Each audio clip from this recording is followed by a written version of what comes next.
Halo, Assalamualaikum warahmatullahi taala wabarakatuh. Untuk hari ini kita akan belajar bareng membahas modul pedagogik guru belajar seri P3K. Materinya tentang karakter peserta didik.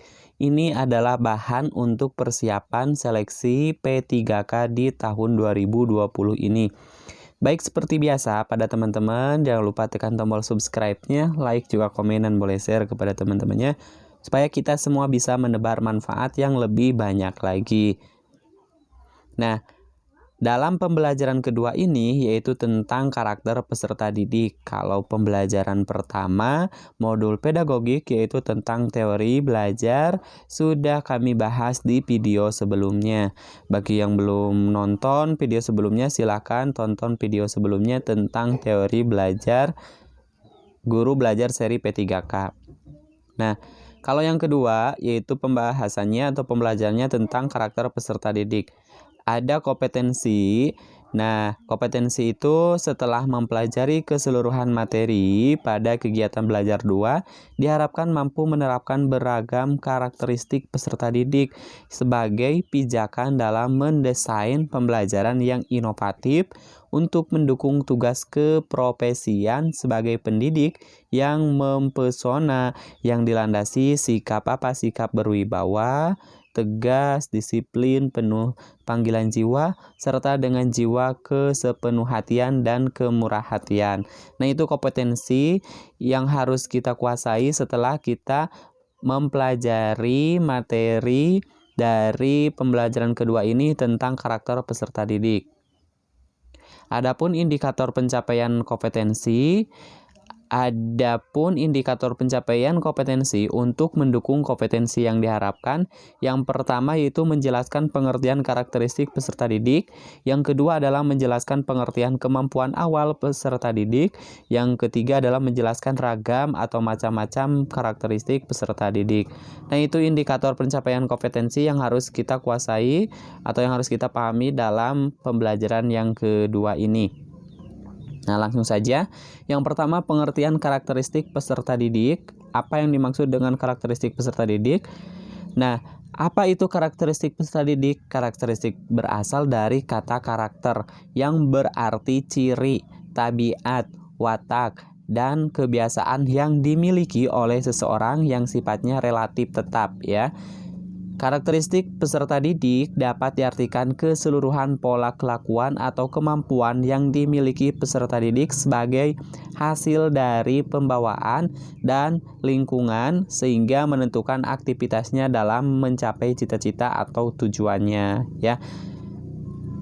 Nah, pemahaman atas karakteristik peserta didik dimaksudkan untuk mengenali ciri-ciri dari setiap peserta didik. Ya, jadi untuk mengenali ciri-ciri dari setiap peserta didik, ya, yang nantinya akan menghasilkan berbagai data terkait siapa peserta didik yang sebagai informasi dan sebagai informasi penting yang nantinya dijadikan pijakan dalam menentukan berbagai metode yang optimal guna mencapai keberhasilan kegiatan pembelajaran. Jadi, tujuannya kita memahami peserta didik itu dimaksudkan untuk mengenali ciri-ciri dari setiap individu peserta didik, karena karakteristik setiap individu peserta didik itu pasti berbeda-beda, ya.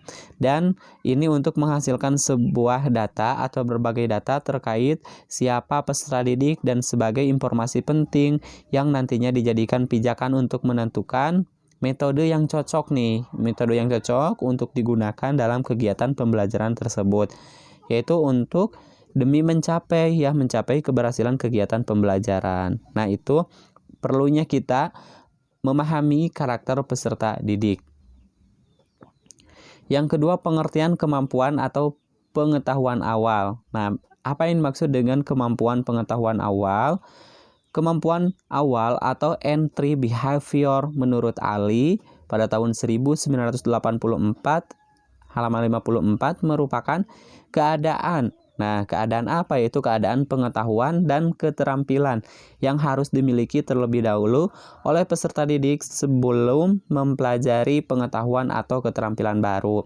Pengetahuan dan keterampilan yang harus dimiliki terlebih dahulu, maksudnya adalah pengetahuan atau keterampilan yang lebih rendah dari apa yang akan dipelajari. Jadi sebelum dimulai pembelajaran, kita sebagai guru harus mengetahui kemampuan awal sejauh mana pemahaman, misalkan pemahaman terhadap materi yang akan dibahas pada pembelajaran tersebut.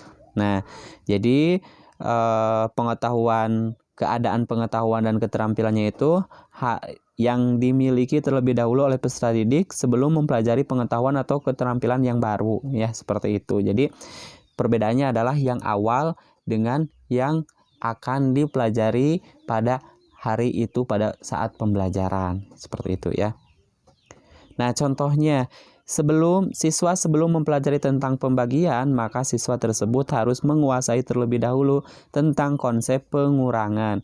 Kemampuan awal bagi peserta didik akan banyak membawa pengaruh terhadap hasil yang dicapainya. Ya, jadi penting sekali kita untuk mengetahui kemampuan awal dari peserta didik kita. Nah, cara untuk mengetahui kemampuan awal peserta didik yaitu dapat dilakukan melalui teknik tes, yaitu pretest atau tes awal, dan teknik non-tes seperti wawancara, seperti itu ya. Jadi sebelum kegiatan KBM, sebelum memulai kita pembelajaran, kita harus melaksanakan pretest terlebih dahulu supaya pemahaman peserta didik terhadap materi yang akan dipelajari itu sejauh mana gitu ya. Nah, dan nanti kita bisa membandingkan setelah belajar materi tersebut, hasilnya itu seperti apa, apakah ada peningkatan atau tidak ya, seperti itu. Makanya cara untuk mengetahui kemampuan awal peserta didik yaitu dilakukan dengan teknik tes atau disebut juga dengan pretest ya, tes awal, dan juga bisa dengan wawancara tanya langsung kepada siswa. Apakah kalian sudah memahami materi ini? Apakah kalian bisa menjelaskan materi ini? Ya, kurang lebih seperti itu contoh dari tes wawancara ya. Nah, yang ketiga yaitu ragam karakteristik peserta didik. Nah, di Indonesia karena keberagaman di Indonesia itu sangat luas ya, sehingga peserta didik pun karakteristiknya itu pasti beragam ya, seperti itu. Nah, apa saja macam-macam ragam karakteristik peserta didik? Yang pertama adalah etnik. Nah, dalam sekolah dan kelas tertentu terdapat multi etnik ya, atau banyak etnik atau suku bangsa. Seperti dalam satu kelas kadang terdiri dari peserta didik etnis Jawa, Sunda, Madura, Minang, dan Bali maupun etnik lainnya. Implikasi dari etnik ini, pendidik dalam melakukan proses pembelajaran perlu memperhatikan jenis etnik apa saja yang terdapat dalam kelasnya. Data tentang keberagaman etnik di kelasnya menjadi informasi yang sangat berharga bagi pendidik dan menyelenggarakan proses pembelajarannya. Jadi data tentang keberagaman etnik ini ya, data tentang keberagaman etnis di kelasnya itu menjadi informasi yang sangat berharga atau informasi yang sangat penting bagi pendidik ya. Karena kenapa menjadi informasi yang sangat penting atau sangat berharga peserta didik? Karena nanti bisa mempengaruhi dalam proses penyelenggaraan pembelajarannya. Nah, seorang pendidik yang menghadapi peserta didik hanya satu etnik di kelasnya tentunya tidak sesulit dengan yang multi etnik atau menghadapi banyak etnik di kelasnya. Contohnya, Pak Ardi seorang pendidik di kelas 6 sekolah dasar yang peserta didiknya terdiri dari etnik Jawa semua atau Sunda semua. Tentunya tidak sulit melakukan proses pembelajaran dengan peserta didik yang multi etnik atau beragam etnik atau banyak etnik. Maka dalam melakukan interaksi dengan peserta didik di kelas tersebut perlu menggunakan bahasa yang dapat dimengerti oleh semua peserta didiknya. Kemudian ketika memberikan contoh-contoh untuk memperjelas tema yang sedang dibahasnya, juga contoh yang dapat dimengerti dan dapat dipahami oleh semuanya. Jadi pada intinya etnik ini dapat mempengaruhi kegiatan proses belajar mengajar. Karena kenapa dapat mempengaruhi proses belajar mengajar? Kalau di kelasnya itu beragam etnik ya, berbeda-beda suku, bangsa, maka itu menjadi sebuah tantangan buat guru. Kenapa menjadi sebuah tantangan buat guru? Karena untuk mempersatukan mereka karena berbeda suku bangsa itu pasti lumayan sangat sulit dibandingkan dengan mengajar dalam satu kelas itu hanya satu etnik saja. Misalkan etniknya itu atau sukunya itu adalah suku Sunda atau suku Jawa, itu memudahkan guru untuk menjelaskannya. Bisa menggunakan bahasa Jawa atau bisa juga menggunakan bahasa Sunda. Sedangkan salah satu cara untuk mengatasi etnik atau ragam karakteristik etnik di satu kelas yang beragam atau multi etnik, salah satu contohnya yaitu dengan menggunakan bahasa persatuan, yaitu bahasa Indonesia, dan tidak mungkin menggunakan misalkan bahasa Jawa, sedangkan bahasa yang lainnya misalkan yang dari suku Sunda, suku Madura, suku Minang itu tidak mengerti atau tidak paham terhadap yang dijelaskan oleh guru tersebut. Pun sebaliknya, kalau misalkan yang digunakannya itu bahasa Minang, berarti suku yang lainnya itu tidak paham apa yang dijelaskan oleh guru. Jadi solusinya untuk menghadapi etnik tersebut yaitu dengan menggunakan bahasa persatuan, yaitu bahasa Indonesia di dalam kelasnya tersebut, ya seperti itu. Yang kedua yaitu ragam atau macam karakteristik peserta didik itu dilihat dari kultur, ya, atau ragamnya itu dari kultur atau kebudayaan. Budaya yang ada di masyarakat kita sangatlah beragam. Seperti apa itu? Seperti kesenian, kepercayaan, norma, kebiasaan, dan adat istiadat. Peserta didik yang kita hadapi mungkin berasal dari berbagai daerah yang tentunya memiliki budaya yang berbeda-beda, sehingga kelas yang kita hadapi kelas yaitu multikultural. Nah, kalau ini kultur ini, peserta didik yang kita hadapi mungkin berasal dari berbagai daerah dan tentunya memiliki budaya yang berbeda-beda. Ini biasanya di sekolah-sekolah perkotaan. Kenapa di sekolah perkotaan? Karena banyak yang berasal dari berbagai daerah yang ingin mendapatkan pendidikan yang sangat bagus atau pendidikan yang lumayan bagus, yang mereka anggapnya itu bagus daripada yang ada di daerahnya, sehingga mereka berasal dari berbeda daerah pergi ke berbagai kota untuk mendapatkan sebuah pendidikan, ya seperti itu. Sehingga kelas yang dihadapi itu lumayan sangat menantang buat guru-guru. Karena kenapa sangat menantang? Karena dilihat dari budayanya atau latar belakang budayanya itu pasti berbeda-beda, sehingga kelasnya itu terdapat kelas yang multikultural. Nah, implikasi atau penerapan dari aspek kultural dalam proses pembelajaran ini, pendidik dapat menerapkan pendidikan multikultural. Pendidikan multikultural menurut Hairil yaitu memiliki ciri-ciri, ya, memiliki ciri-ciri. Yang pertama, tujuannya membentuk manusia yang budaya dan menciptakan manusia berbudaya atau berperadaban. Yang kedua, materinya mengajarkan nilai-nilai luhur kemanusiaan, nilai-nilai bangsa, dan nilai-nilai kelompok etnis atau kultural. Yang ketiga yaitu metodenya demokrasi yang menghargai aspek-aspek perbedaan dan keberagaman budaya bangsa dan kelompok etnis atau multikulturalisme. Yang keempat yaitu evaluasinya ditentukan pada penilaian terhadap tingkah laku anak didik yang meliputi aspek persepsi, apersepsi, dan tindakan terhadap budaya lainnya. Nah, yang ketiga adalah status sosial. Peserta didik dengan bervariasi status ekonomi dan sosialnya menyatu untuk saling berinteraksi dan saling melakukan proses pembelajaran. Jadi tidak jarang, ya, atau bahkan sangat beragam dalam satu kelas status sosial status ekonominya di dalam masyarakat itu pasti berbeda-beda, ya. Jadi peserta didik yang memiliki status ekonomi dan sosialnya itu menyatu untuk saling berinteraksi dan saling melakukan proses pembelajaran. Perbedaan ini hendaknya tidak menjadi penghambat dalam melakukan proses pembelajaran.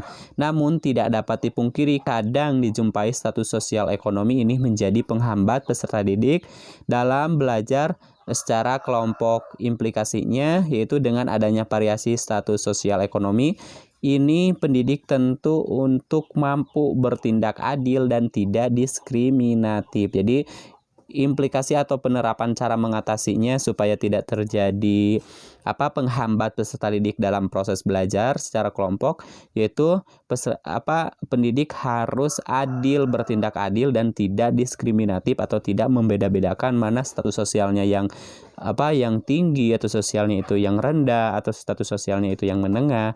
Nah, itu jangan sampai dijadikan sebagai penghambat dalam proses belajar mengajar.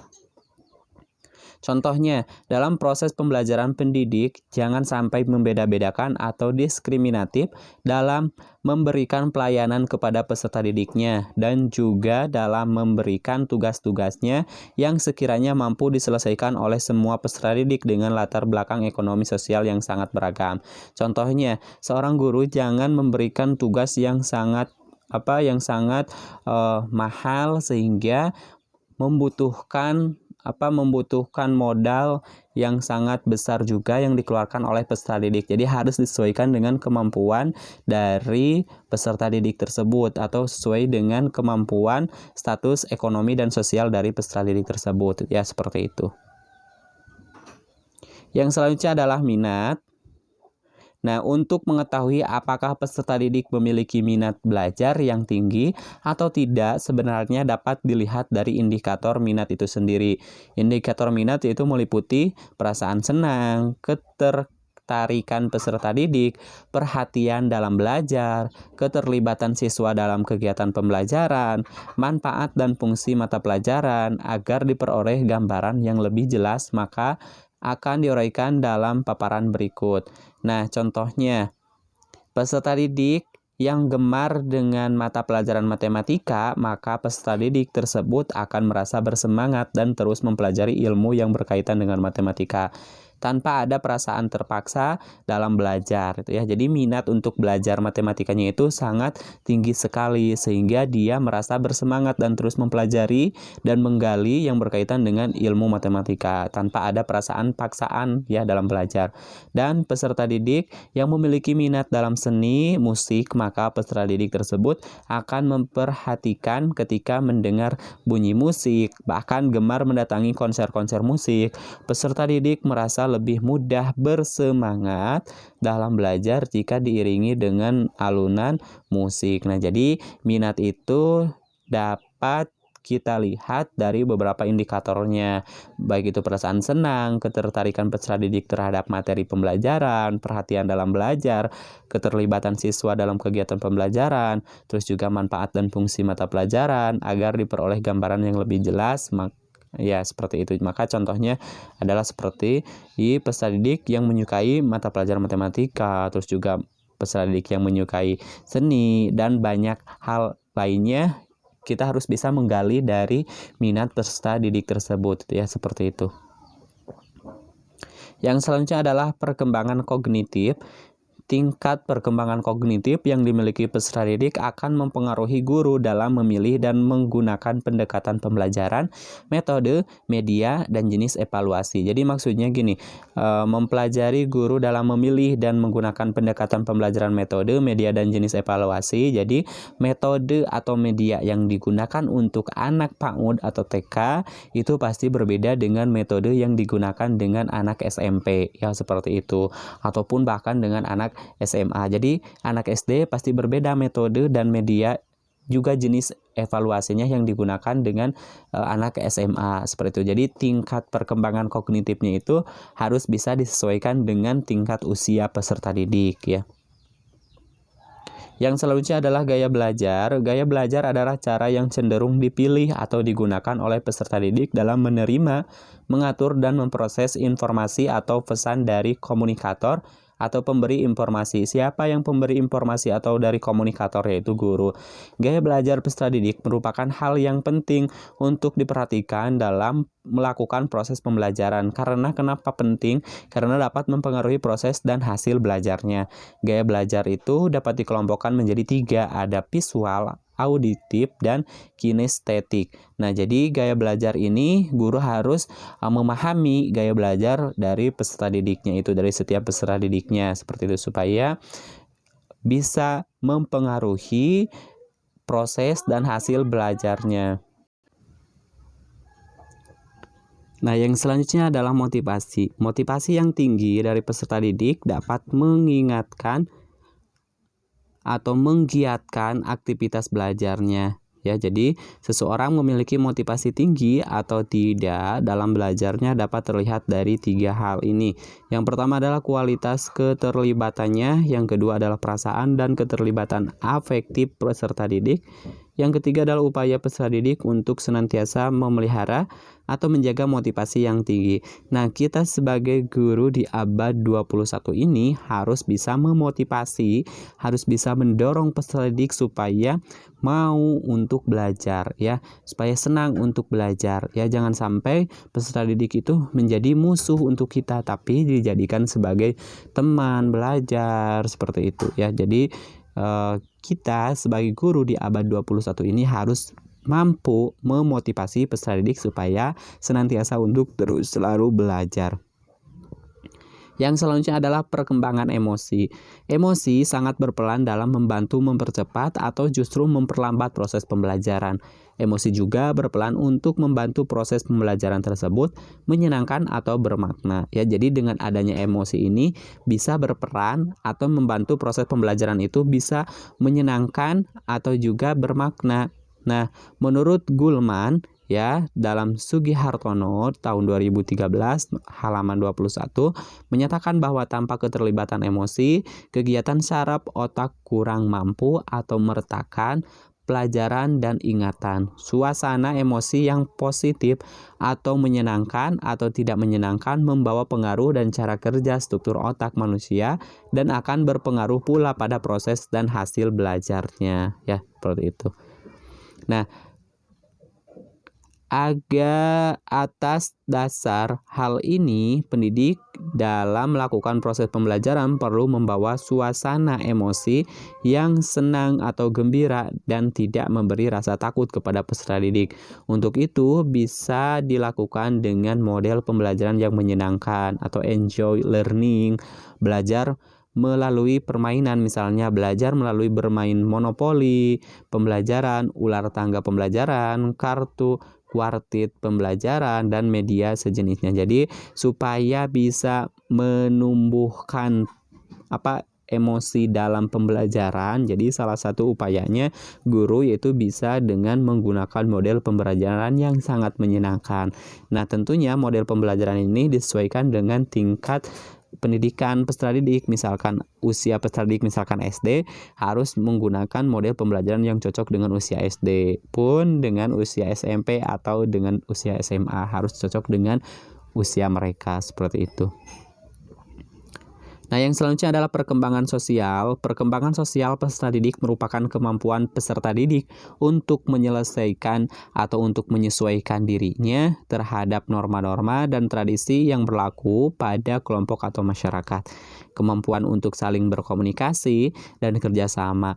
Perkembangan sosial peserta didik dapat diketahui atau dilihat dari tingkatan kemampuannya dalam berinteraksi dengan orang lain dan menjadi masyarakat di lingkungannya. Jadi ini yang dimaksud dengan perkembangan sosial. Salah satu contohnya yaitu dapat dilihat dari tingkatan kemampuan anak-anak itu berinteraksi dengan temannya ya, dan menjadi masyarakat di lingkungannya, seperti itu.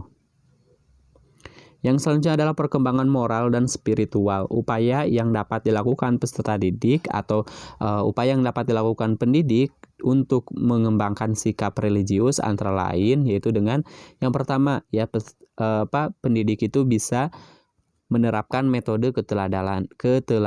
Peserta didik memberi contoh langsung atau menjadi percontohan kepada peserta didiknya, baik dalam berbicara, berperilaku, maupun lainnya. Melalui percontohan atau keteladanan akan lebih berkesan pada peserta didik dibandingkan hanya dengan kata-kata. Jadi langsung dengan perilaku ya, perilaku baik dari perkataan, perbuatan itu harus bisa menjadi keteladanan seorang pendidik terhadap peserta didiknya. Yang kedua adalah metode pembiasaan. Metode ini berarti peserta didik diharapkan melakukan perulangan untuk hal-hal yang bersifat baik. Seperti apa? Seperti berdoa sebelum melakukan kegiatan belajar, membaca buku, dan yang lain-lain. Yang ketiga adalah metode nasihat. Pendidik diharapkan memberikan nasihat tentang kebenaran kepada peserta didiknya secara konsisten, ya, secara terus-menerus, ya. Seperti itu. Jadi jangan mudah bosan itu ya. Jangan mudah bosan untuk memberikan nasihat kepada anak didik kita. Yang keempat yaitu pembinaan akhlak. Pendidik diharapkan dapat selalu membina akhlak atau budi pekerti yang mulia peserta didiknya, seperti sikap rendah hati, hormat pada orang yang lebih tua, dan sabar. Nah, itu beberapa upaya yang dapat dilakukan pendidik untuk mengembangkan sikap religius peserta didiknya, yaitu bisa melalui metode keteladanan, ya. Yang pertama adalah metode keteladanan, yang kedua adalah metode pembiasaan, yang ketiga adalah metode nasihat, dan yang keempat adalah metode pembinaan akhlak, ya. Itu ada 4 metode yang bisa dilakukan, atau salah satunya upaya yang dapat dilakukan pendidik dalam mengembangkan sikap religius peserta didiknya. Nah, yang selanjutnya adalah perkembangan motorik. Salah satu faktor penting dalam perkembangan individu secara keseluruhan yang perlu dikenali dan dipahami pendidik adalah faktor perkembangan motorik peserta didiknya.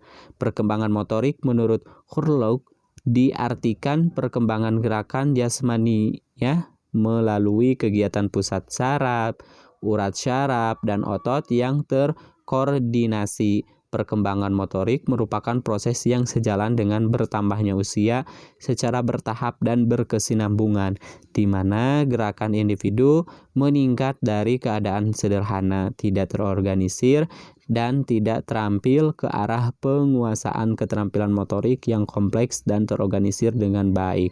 Nah, itu perkembangan motorik, yaitu mulai dari perkembangan yang keadaannya itu sangat sederhana, lalu juga tidak terorganisir dan tidak terampil, yaitu ke arah penguasaan keterampilan motorik yang kompleks, ya, yang kompleks atau menyeluruh dan terorganisir dengan baik, seperti itu. Nah, semoga bermanfaat. Sampai ketemu di video belajar selanjutnya. Saya akhiri. Assalamualaikum warahmatullahi wabarakatuh.